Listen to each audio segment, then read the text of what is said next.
Nous sommes maintenant 8 mois après les pogroms du 7 octobre qui ont terriblement marqué l'histoire du monde. Les cartes ont été rebattues après cette date et vous analysez d'ailleurs dans votre livre très précisément le processus et les conséquences de cette guerre qui nous concerne tous.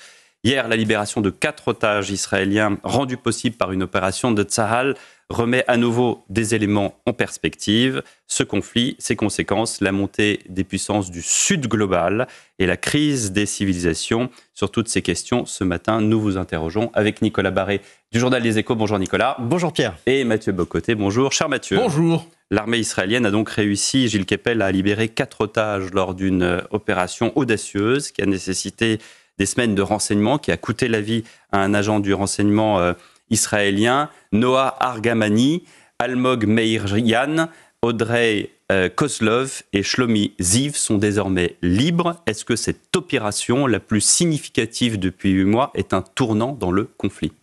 Symboliquement, oui, puisque ça montre que Bibi Netanyahou, qui avait mené les bombardements sur Gaza sans véritablement de succès, puisque ses objectifs, c'était libérer des otages et liquider Yahya Sinwar et les patrons du Hamas, jusqu'alors avait fait en grande partie chou blanc.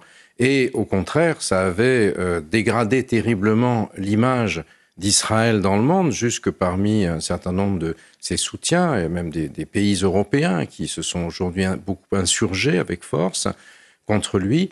Et là, désormais, il a quelque chose à mettre sur la table, c'est-à-dire la libération de 4 des otages. Il y a eu des scènes de liesse en Israël hier, et cela conforte sa position, en tout cas temporairement, au moment où le président Biden a insisté pour qu'il y ait une feuille de route visant à la cessation des combats, qui est quelque chose qui est, vous l'avez dit tout à l'heure, ce conflit n'est pas seulement le conflit au Moyen-Orient, mais concerne le monde entier, nous concerne, nous en France, on le voit avec les manifestations étudiantes, etc., mais concerne plus précisément, puisqu'il est à Paris en ce moment, le président Biden et candidat Biden, car pour la première fois sans doute dans l'histoire des États-Unis, sauf peut-être pendant la guerre mondiale, un enjeu de politique intérieure est majeur pour l'élection ou la réélection ou non du président Biden. Mais au-delà de la politique intérieure israélienne, du rôle évidemment très important de Benjamin Netanyahou dans cette procession, dans ce process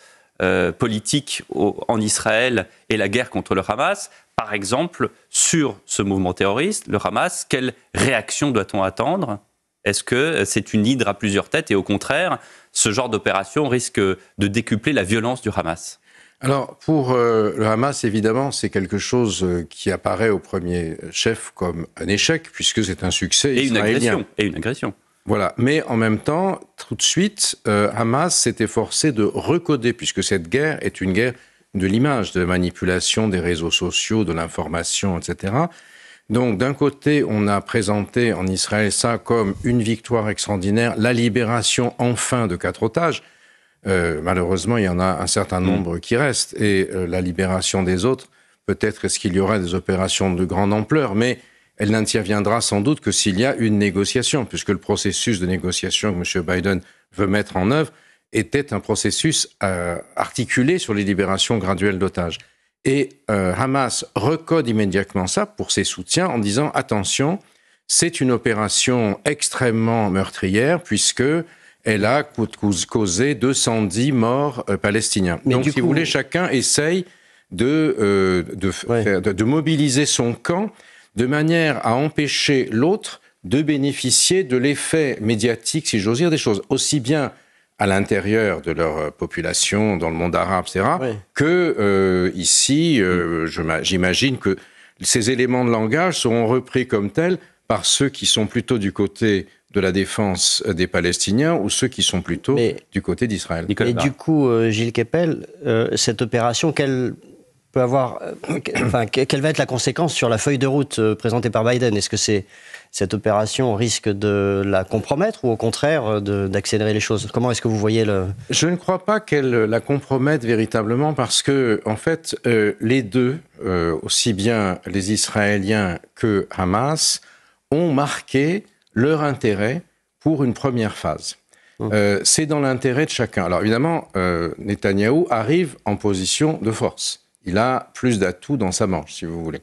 Mais le Hamas vit aujourd'hui des moments assez difficiles parce que même s'il se targue de la gloire d'avoir infligé à Israël le choc le plus terrible que l'État hébreu ait connu depuis 1948, néanmoins, ce que subit la population de Gaza du fait, certes, des rétorsions, des représailles israéliennes, mais c'est le Hamas qui les a provoquées. C'est d'ailleurs ce que dit l'OLP, c'est pas moi qui dis ça.